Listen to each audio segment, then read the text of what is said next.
Zuzendariok, lagunok, egun on guztioi eta ongi etorriak Gipuzkoako Foru Aldundira.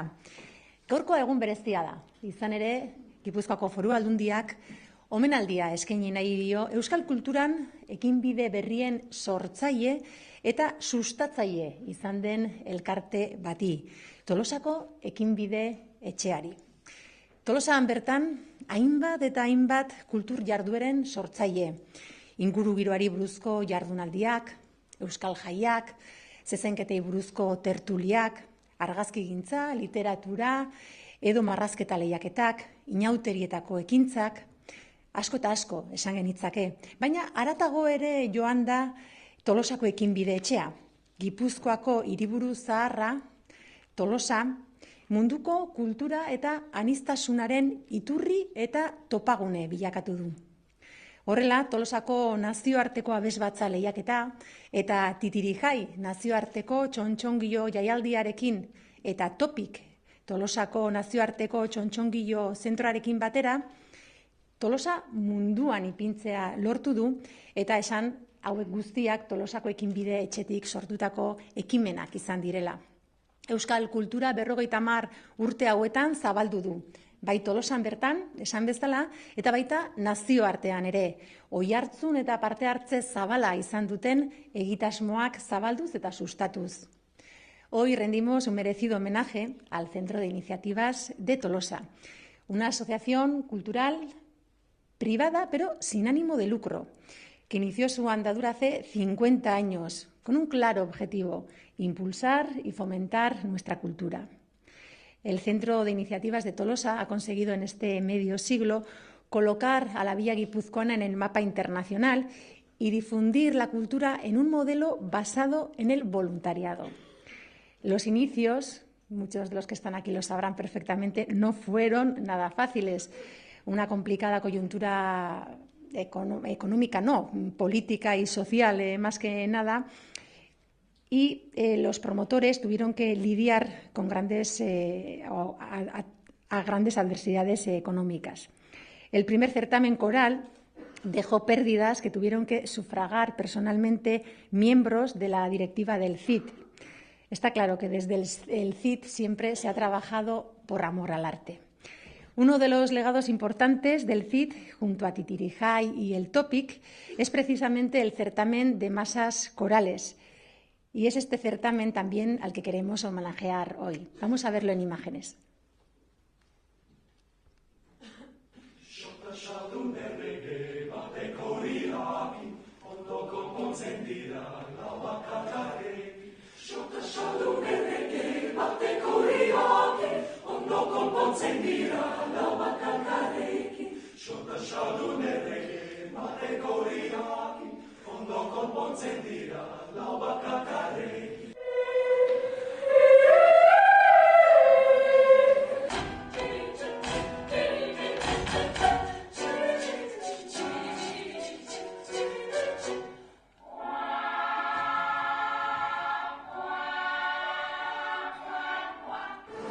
Tolosako abesbatza lehiaketak 50 urte handi beteko ditu datorren urtean, eta bi gauzarengatik da importantea. Lehenik eta behin leiho bat dalako, kanpoko kulturak eta naiz eta hemen egundoko tradizio korala daukagun, munduko beste hainbat lekutan ere badago tradizio luzea eta bikaina. Eta 50 urte hauetan lehiaketa honek permititu digun nolabait ere tradizio guzti horiek ere gureganatzea.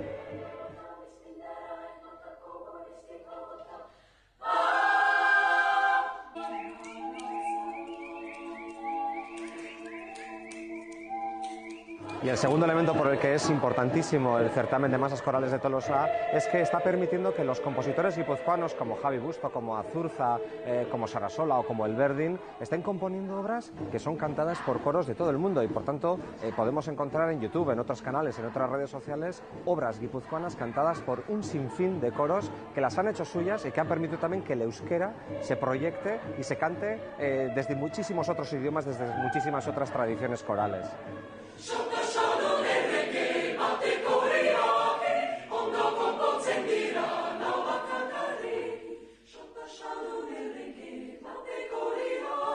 Ondo konpontzen dira lau bakarrik.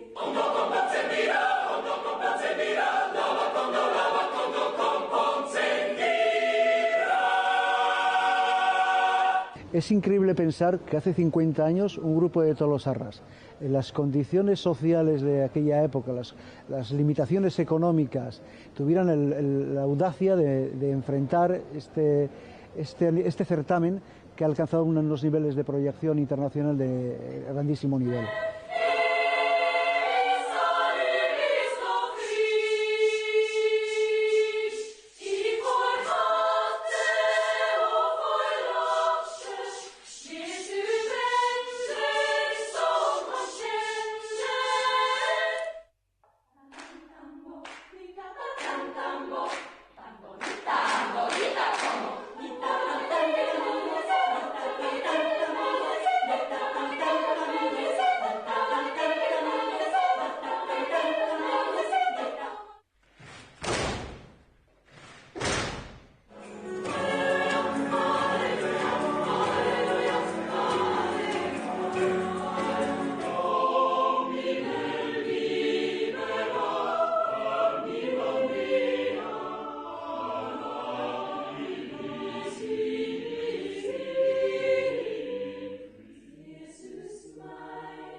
Hortxe bada, diputatu jaunak esan duen moduan, munduko kultura ezberdinen topagune eta euskal kulturaren zabalgune den kokaleku ezin hobea.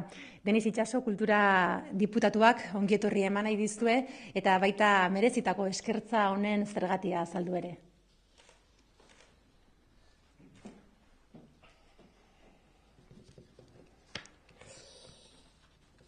Egun on guztioi eta ongietorri diputaziora, ongietorri alkate, ongietorri ziteko lehendakari eta langile guztiei, baita omenaldi honetan parte hartzera etorri zareten guztioi eta omenaldia antolatzen ere lagundu diguzuen guztioi.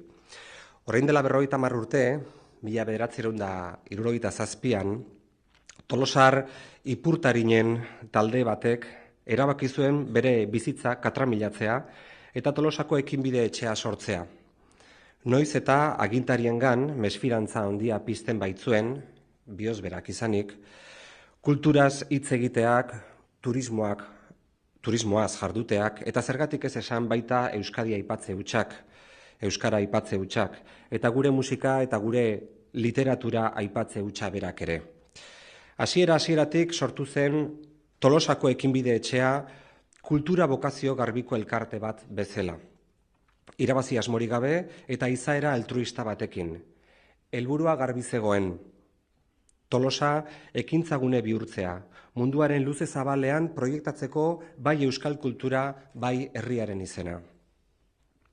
Bestela esan da, kontua zen eman eta zabaltzazu goiburua errealitate bihurtzea eta gauzatzea, eta oinarri horietatik Tolosatik mundura aldarri egitea. 50 urte horietan zehar, ez da izan Tolosan ekinbide etxearen arreta erakarri ez duen gairik edo motiborik. Beti ere kulturarekin, turismoarekin, herri tradizioekin edo jai jarduerarekin zerikusian. Gauza ziren, gainera, arreta hori, jakin minez eta gogo beroz inguruko guztiei kutsatzeko. Tolosar mordo bati laguntza eskatuz beren programak eta ekinbideak aurrera ateratzeko. Hainbesteraino non hau esatera ausartuko bainintzateke. Gaur egun lobi Tolosar modura ezagutzen den horren ermuinean Tolosako ekinbide etxea zegoen edo gutxienez hain talde entzutetsuaren kide direnetako asko eta asko pasatu ziren Tolosako ekinbide etxearen eta haren ekintzen laguntzaile izatera. En su medio siglo de trayectoria, los frutos culturales del CID han sido numerosos e importantes. Alguno, como hemos visto, el certamen de masas corales, del que recientemente hemos celebrado su 49 edición y el año que viene también celebraremos el medio siglo. Por eso, a finales ya de este año y después de haber pasado esta edición, queríamos hacer este homenaje a caballo entre el 50 aniversario del CID y el 50 aniversario, que será el año que viene, del certamen de masas corales, que es ya una cita ineludible en el panorama musical europeo y un importante valor para la proyección cultural de Guipúzcoa en el ámbito internacional. También merece una mención especial el trabajo realizado en el campo de los títeres, primero con el Festival Titirijay y posteriormente con la creación del TOPIC, un centro único en Europa dedicado a la investigación y formación en torno al mundo de la marioneta, que ha recibido numerosos reconocimientos y premios internacionales. Y el tema no acaba ahí. Ahí están iniciativas como Esculturas CA, las Jornadas Amalur y tantas otras. Os podréis imaginar que para un diputado de Cultura, comprobar semejante interés por la cultura y el entusiasmo para poner en marcha programas y actividades de esta magnitud es, perdonadme la expresión, una auténtica gozada. No quiero terminar esta breve intervención sin hacer una mención especial a todos aquellos que han hecho posible el Centro de Iniciativas de Tolosa. Julián Lacunza es su último presidente, creo que es el número 13, según me acaba de confirmar, pero Anchona Elosegui está por aquí, fue el primero, y otros muchos que también hay aquí, estáis aquí representados.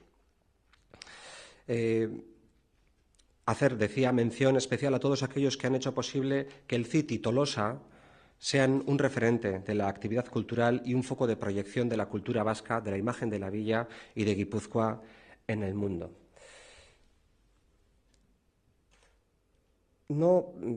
Cuando hablamos de lo público y de lo privado, y a veces nos da un poquito de complejo, antes en la presentación se hablaba de que es una iniciativa privada y parece que eso, ahora se le llama más social, ciudadana. Se le llame como se le llame, si hay algún ámbito en el que nosotros valoramos que haya actividades que no estén necesariamente impulsadas por lo público, por las instituciones, es en la cultura. Abogamos por una sanidad pública, la mayoría de nosotros, abogamos por una educación pública, casi con total unanimidad, una educación y una sanidad públicas de calidad universales. Sin embargo, en la cultura, aunque es evidente que siempre va a ser imprescindible que las instituciones apoyemos, sufraguemos, apostemos, empujemos, el hecho de que haya iniciativas que surjan de la sociedad civil le da una autonomía, una independencia que son muy importantes para la cultura y para la creación.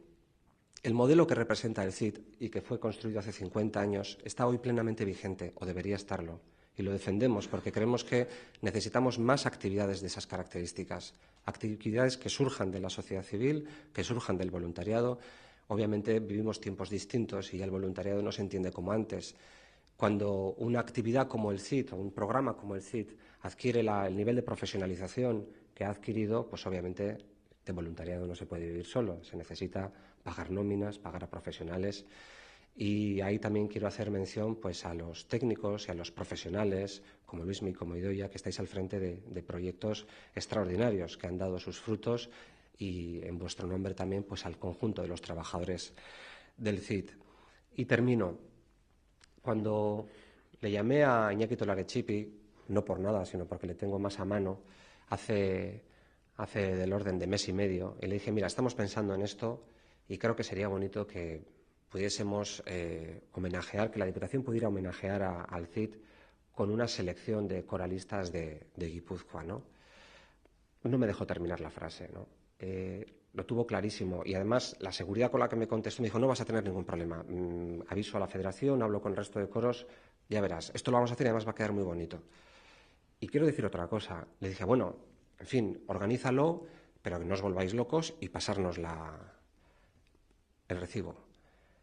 Esto lo vamos a hacer por amor y lo vamos a hacer por cariño al CID, porque el CID nos ha dado mucho y el certamen de masas corales concretamente nos ha dado la posibilidad de exhibirnos ante el mundo, de elevar nuestra categoría y nuestro nivel, de aprender de otras tradiciones corales, de conseguir que nuestros compositores, he citado antes algunos, pero me he quedado corto, hay muchos compositores guipuzcoanos que han conseguido a través del certamen de masas corales de Tolosa que sus composiciones sean interpretadas y sean escuchadas en todo el mundo. Y por fortuna hoy tenemos registros digitales en red que pueden ser consultados por cualquiera para que esa realidad la podamos comprobar, ¿no? De manera que sois acreedores a todo el cariño del conjunto de Guipúzcoa. La actividad que lleváis a cabo no se acaba en Tolosa. Cuando se habla de Tolosa como una capital cultural, creo que el CIT tiene mucho que ver en eso. E insisto, no solamente por la calidad de las actividades que desarrolláis, sino por el modo, por la iniciativa, por la naturaleza de esa iniciativa. Creo que sois merecedores de esa, digamos, de este reconocimiento y de esa consideración para Tolosa, Olatz. Yo estoy seguro que eso también tú lo tienes absolutamente claro y como tú, pues el resto de alcaldes y alcaldesas que te han precedido, ¿no?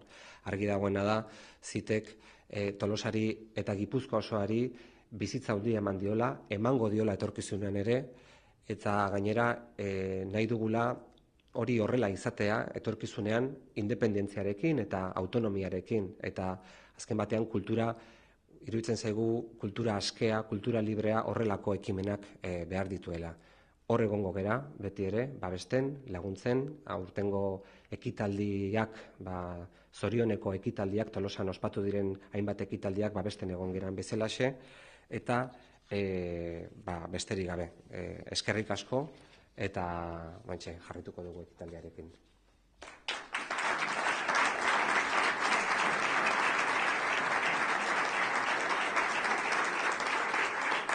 Esker mila, diputatu jauna. Argi geratu da Tolosako ekinbide etxetik sortutako abesbatzen lehiaketak zer nolako garrantzia izan duen, bai lehiaketa moduan eta baita Gipuzkoan bertan izan duen eraginagatik ere.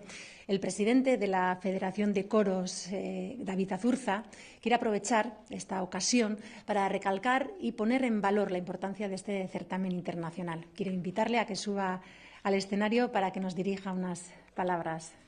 David Azurza, nahi dezunean. Bueno, eskerrik asko. Usteagatik denboratxo hau zerbait esateko honi buruz. Bueno, ni naiz pentsatzen zer esan, bueno, argi dago lehenengo gauza eta importantena eskerrik asko bihotzez, zit sortzeagatik, zit horregoteagatik, zit jarraitzeagatik lan egiten urtero. 1977 sortu zen Tolosako ekinbide etxea. Urte bat berandugo hasi zen Tolosako lehiaketa. Ni hor jaio nintzen urte hortan, eta txikian nintzanen etxetik ni Leidorren ondoan bizi nintzen, eta sukaldeko balkoitik entzuten nituen nola koruak sartzen ziren Leidorren, eta batzuk ateratzeakoan ebai, kalen ebai kantatzen zuten, eta guk etxetik, balkoitik txikiak izan da, entzuten genituen koruak. Urte batzuk berandugo, 1982an, zitek sortu zuen Gipuzkoako Abesbatzen Federazioa. Gaur ni presidente bezala nago, zuei esker, federazioa existitzen da zuei esker. 83an, beste iniziatiba bat eukizun eta sortu zuen gazte abesbatz bat Tolosan, Tolosako deiertza abesbatza, hor partaide izan naiz 83tik urte hortatik aurrera. Bueno, ¿qué voy a decir? Me parece que está claro, ahí empieza una línea que no se ha terminado todavía, que aquí seguimos muchos disfrutando de muchas cosas que han pasado por el CIT. Cosas que nos han cambiado la vida y que nos hacen seguir viviendo y seguir trabajando desde la música coral. Hace unos días leía en una entrevista a un arquitecto chino que recibió el premio Pritzker de arquitectura, que es como decir el premio Nobel o el Oscar de arquitectura, ¿no? Y me chocó que decía que su estudio de arquitectura se llamaba amateur Architecture Studio o algo así. Bueno, amateur era la palabra clave, ¿no? Y me sorprendía que un arquitecto tan renombrado y tan bueno, Wang Shu se llama, pusiera la palabra amateur en su estudio de arquitectura. Creo que esta es la clave, desde su humildad vio que lo que quería comentar es que el amateurismo, que viene de amor, la palabra amateur viene de amor, cariño, no es el motor que ha hecho que todas estas cosas hayan funcionado. El amateurismo bien entendido, por supuesto, sigue siendo el motor que hace que esto funcione, sigue siendo el motor que hoy estemos aquí reunidos unas cuantas personas representantes del mundo coral también, porque seguimos trabajando por amor, por cariño a la música coral especialmente.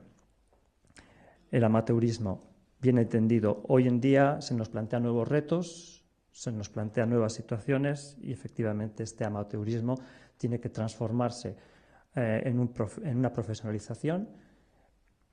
También en la Federación de Coros son nuevos tiempos, nuevos cambios y esto va a ir llegando, va a ir cambiando, pero no podemos olvidar que el amor, el amateurismo es la clave, es el origen y es el motor de todas estas actividades que estamos realizando.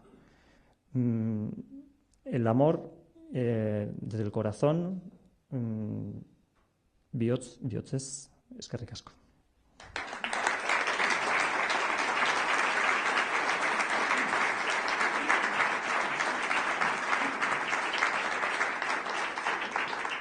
Eskerrik asko zuri ere, Azurtza jauna.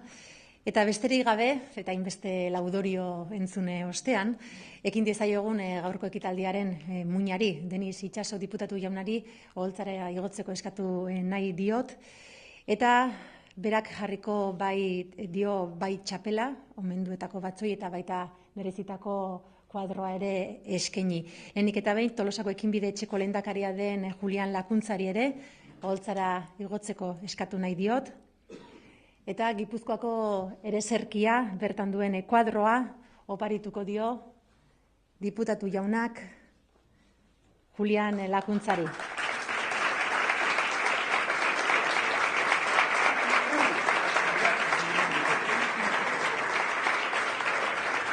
El himno de Guipúzcoa,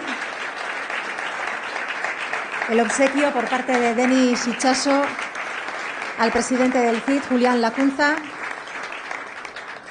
Y también quiero pedir a Idoia Otegi y Luis Miguel Espinosa que suban, por favor, también a este pequeño escenario, porque a vosotros se os va a poner la txapela. Txapela Idoia Otegiri, Topik eta Titiri Jaiko zuzendariari, eta Luis Miguel Espinosari, abesbatza lehiaketako zuzendariari.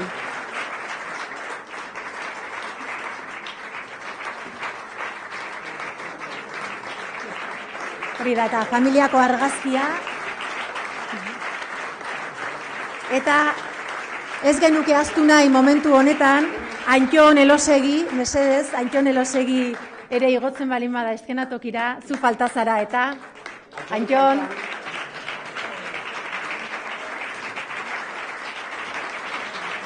CITeko lehenengo lehendakaria. El primer presidente del CIT, Antxon Elosegi.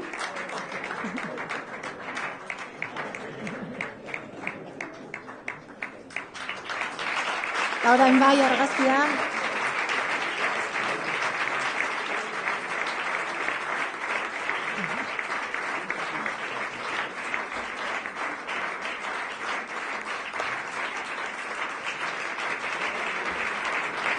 Hortxe omenaldiko familia argazkia, CITeko lehenengo lehendakaria eta azkena Idoia Otegi, Topik eta Titiri Jaiko zuzendaria, Espinosa jauna, Olatzpeon Tolosako alkatea, Tellería Anderea, kultura zuzendaria eta Marisol Garmendia.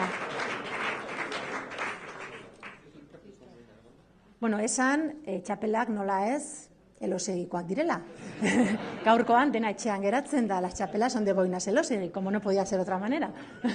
Amaitu presidente handi izan dituzite, egin nahi duguna da omenaldia, zuzenean gaur egun bere ordezkari nagusina bere presidentea denari, eta lehen presidentea izan zenari, zorionez, hemen daukagulako gurekin eta eskertzen dizuegu baita etorri izana. Badakigu, hemen gure tartean presidentea gehiago zaudetela, bien omenaldi hori guztien omenaldi. Zorionak ba, eseri nahi bali maduzu berriro ere.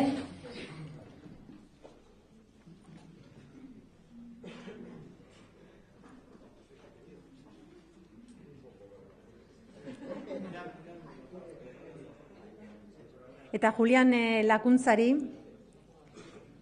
Tolosako ekinbideko presidenteari eskatu nahi diot orain hitz batzuk esateko, gonbitea behintzatu esatu nahiko nioke, Lakuntza jauna.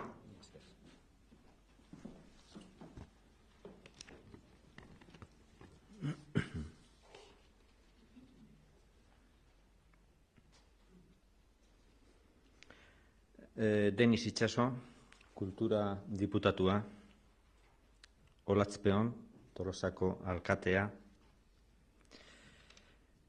Gipuzkoako Foru Aldundiak Tolosako ekinbide etxeari egiten dio harrera 50 urte hauetan kulturaren alde eginiko lana omentzeko. Tolosako ekinbide etxearen partaide izan direnen partetik mila esker. Tolosa ekinbide etxea bizirik mantendu duen indarra pertsonak izan dira. Urte hauetan, proiektu honetan parte hartu dutenen izenak aipatu nahiko nituzke, baina horren beste dira ezinezkoa dela.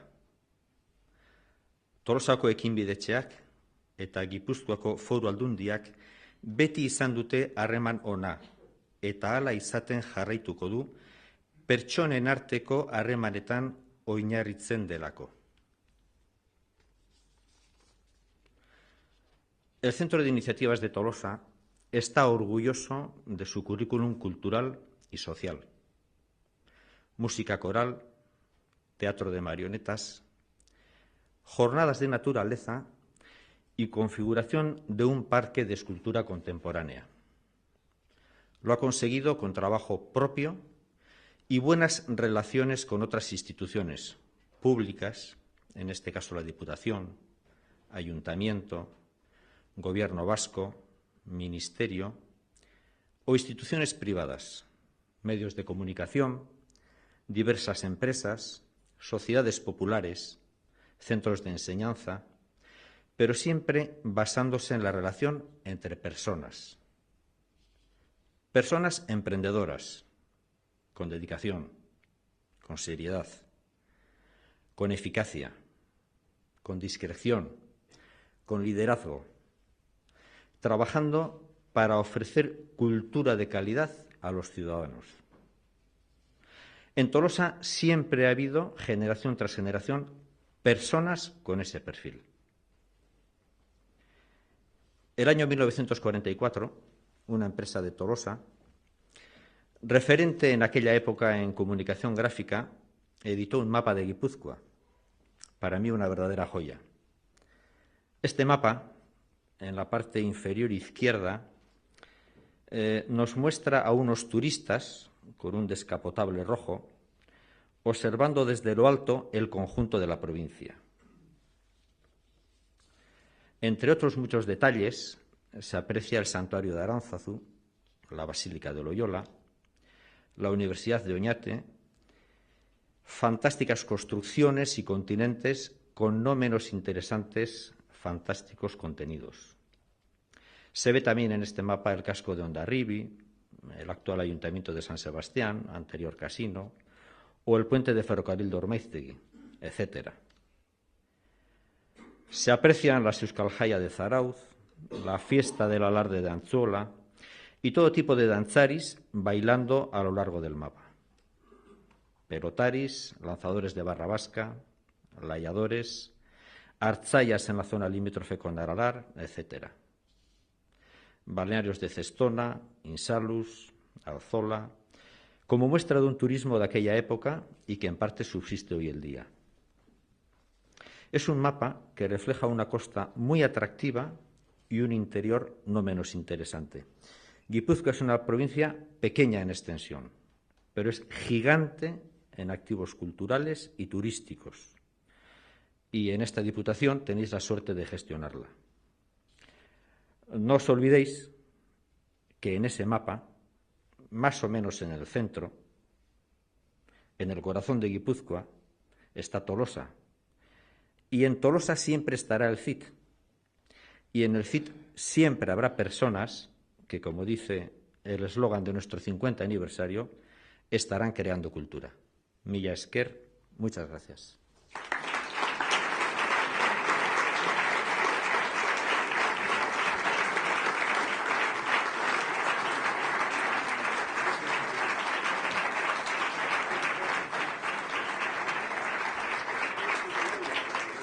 Eskerrik asko Lakuntza jauna.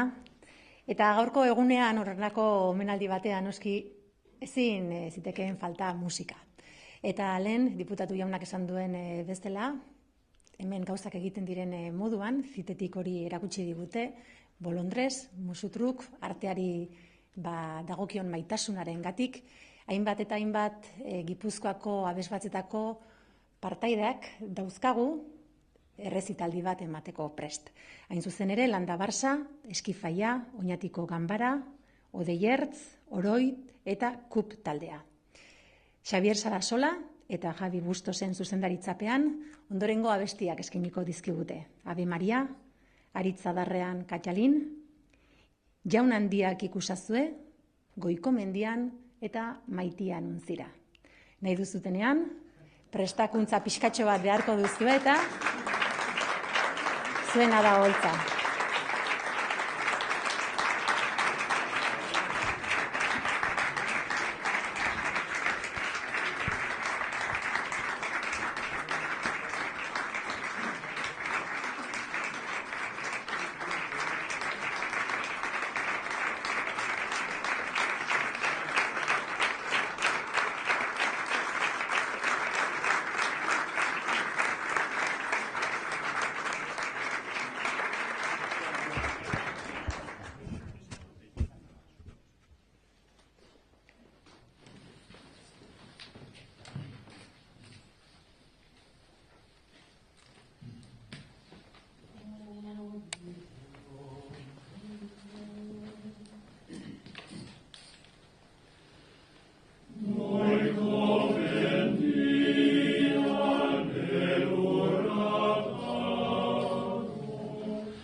Esker mila guztioi, barkatuko didazuelen Landar Barsok izena gaizki esan duta, eskerrak horrek errezitaldian inungo eraginik ez zuen, baina, bueno, barkamenak eskatu eta gero, eskaitu nahi dizuet orain hemen geratu zaiztetela, omenduak mesedez eta autoritateak igotzen bazarete, beste familiako argazki bat aterako dugu denok elkarrekin, ondo baderitzo zue behintzat.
Orain bai, esker mila guztioi eta omenaldia amaitzeko mokadutxo bat hartzeko gonbita luzatu nahi dizuegu hementxe bertan San Inazio kapilaren alboan, aukera izango duzu zerbait hartu eta elkarrekin egoteko. Esker mila guztioi, zorionak eta egun ona izan dezazuela.